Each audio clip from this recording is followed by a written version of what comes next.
Good morning, good afternoon, good evening, folks. How are you doing today? As mentioned in the daily financial news this morning, we have the one and only Greg Dickerson. And as you see, he is mobile. He is out doing deals, man. How you doing, Greg? I'm doing great, Michael. How about you? Oh, I'm doing really, really well. I look forward to these conversations. Monday with Michael, as we say, kind of pre-roll. That is awesome. It makes me feel so Mondays good. with Michael. Yeah. And I was just wrapping up a meeting and, pulled out to the parking lot, and here we are. There you go. I love it. Thank you for giving this hour every week. We've been doing this, I think, a year and a half now. So you do have a playlist on my channel, link below. I'd be shocked if it's not over 100 of hours of us talking about different things, real estate. So thank you so much. Real estate, economy, finance. It's a lot of fun. Oh, absolutely. Well, one of the things I wanted to talk to you about today, because again, I went back and listened to our first discussion, truck in a toolbox.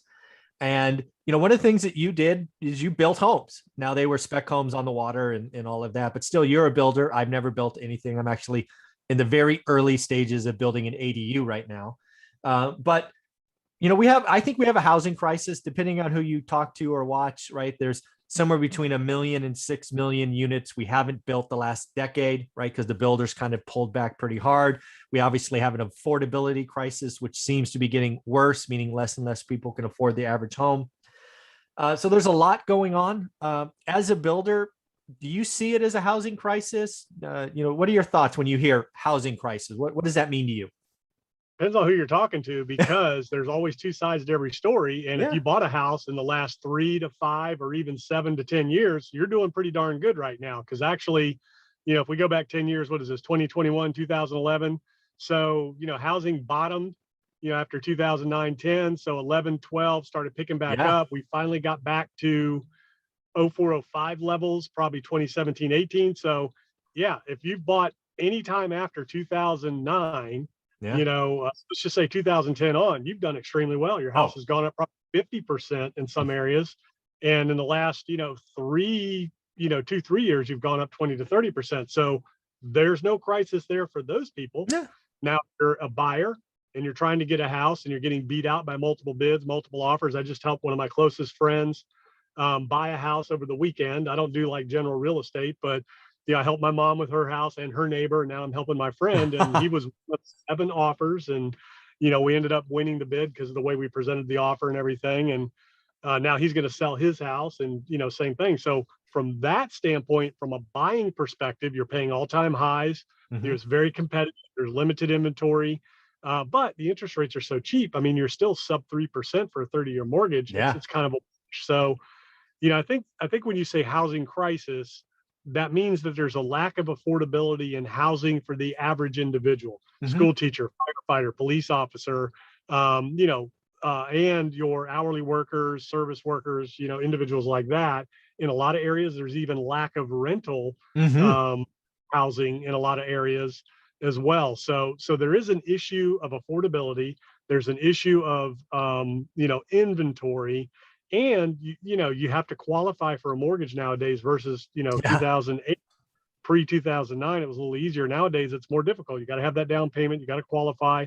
There are programs, incentives, and assistance for first-time home buyers and things like that. But so I would say there is a problem, and construction affordability has not come down yet. So we're still seeing all-time highs. Even though lumber's come down, nothing else came down with it. Yeah. Expensive.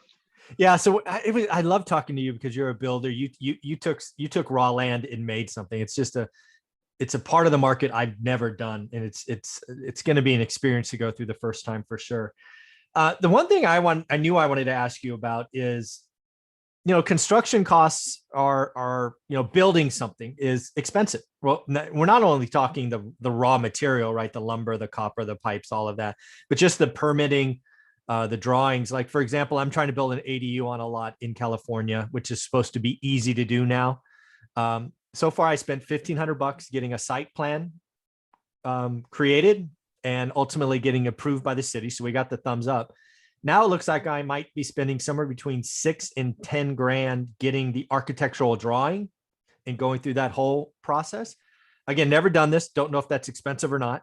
But it's just like, man, I could be into this thing, I don't know, $11,000, and I haven't even moved an ounce of dirt yet. There's a lot of things that just make, building a home expensive. Yeah, the ADU, and then it's going to cost you, depending on what you're building, 50 to 70 to 100 grand just to build the ADU. But the Yep. drawings, depending on what you're talking about exactly, sound a little expensive for Mhm. architecturals. But I don't know what the requirements are in Yeah. California from structural engineering, seismic, soils engineering, all that kind of stuff. So I don't know what's required there. But generally, for most residential structures, you can get something done for like $1 to $2 a square foot in terms of drawings. But then Okay. you got to have the engineering and all that on top of it. So I don't know. Yeah. That sounds a little high for an ADU. Yeah. So I'm pushing back on that. But that was the quote I got over the weekend. I have somebody I'm working with who's done a couple. So I'm like, hey, what's this about?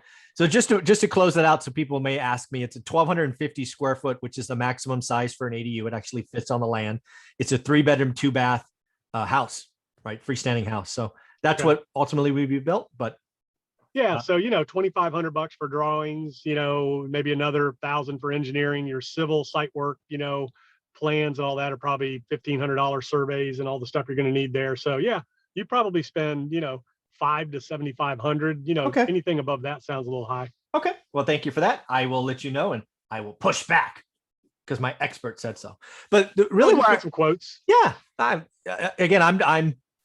again, the whole idea here is I think I can build this place for under 120 grand once I have the team that does the construction already in my network. I just don't have the drawing and that experience. But where I'm going, that sounds cheap for California as well. I would think you're going to be $150 a square foot for a 3-bedroom, 2-bath. yeah, we'll see. But that's what they're telling me. Well, they're going to do it anyways. Well, I will be open and honest as we go through this. But yeah, it's the thing that I was really thinking about wanting to ask you is I've done very little research. Actually, one of my experts that I talked to on Tuesdays done more, but he's actually looking at 3D printed houses, basically little, 1-bedroom, 2-bath or 1-bedroom or 2-bedroom, real small footprints. Have you ever looked into that? Because that at least seems like a cheaper way to build houses, less creativity. Yeah, you and I talked about that. And there was one done in New Jersey or Pennsylvania, I think, that was the first one that was done for sale. There's some in Texas, but there was one, I saw it on the news this weekend, that's in process in Richmond, Virginia, which is an hour from me. So I'm going to go do a site visit and make a video about that this week. It's being done by a housing authority there, can't remember what it is, Virginia Department of Housing, or somebody's doing it as a test. Yeah. So for rental purposes, it's fantastic. I mean, from what I'm hearing, it's about 50% of the cost and, a third of the amount of time to get it done. Not everybody wants a concrete house because it's all your interior, exterior walls, everything. So it's a little different from that standpoint in terms of the way you finish the interior, but you can, you can still drywall the interior if you want to and frame it out. But yeah, I think if you have that ability in your area to do it, I think it's a fantastic idea. And it would be something that would be a lot of fun to explore. But yeah, I want to make a video on that. That's awesome. I look forward to that. We'll talk about it next week or the week after. But yeah, I just think, you can tackle housing affordability lots of different ways. And one of them was supply, right? Again, if your local government wanted to, they could create incentives to really increase that. And frankly, we're talking about a big ass monster infrastructure bill coming out of the federal government. Why don't they throw some money at really creating more and more 3D companies? Because my limited research, there's only a couple of them. They're rather limited, right? Physically moving the equipment is not easy. It's new technology. You're limited in terms of the footprint of the mechanism of the system, square, it only goes so wide, but you can go deep, so you got to move it around a little bit. There's one that has an arm that kind of pivots from a center, and you builds it in an arc, circular type thing.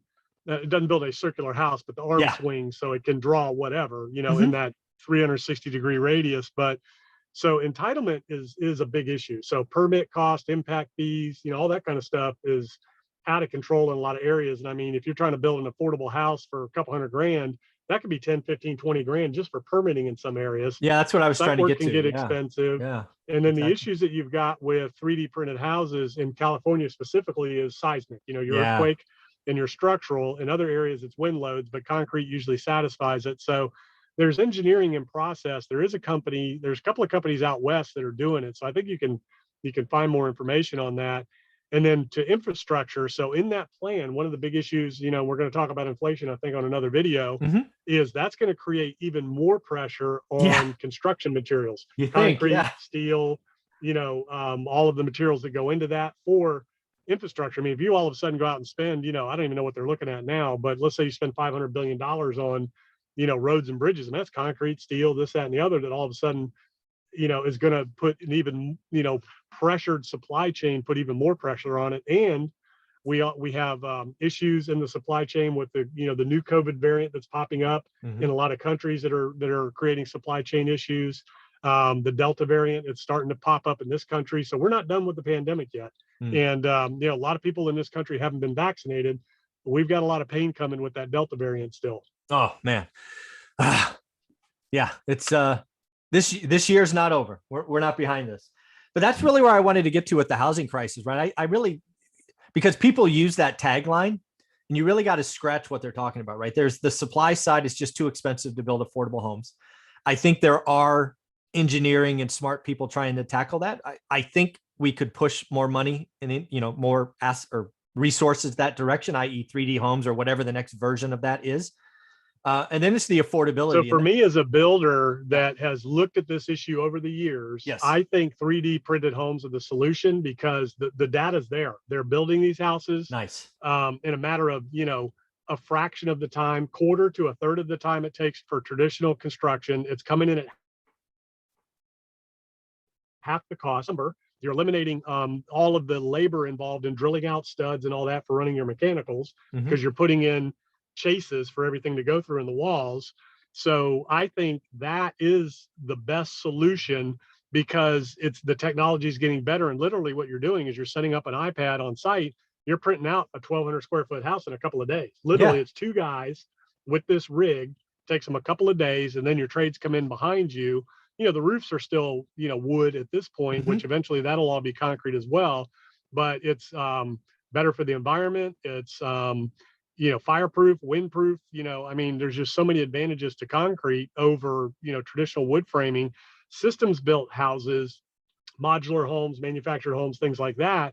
Those are, logistics, transportation, labor to get that done because you're still building a house, stick built house. You're just doing it in a factory. There's a lot of issues there. And those aren't any cheaper at the end of the day. Yeah. They just can be a little quicker. But when you add the lead time in that you need to order one, it's really not even that much faster.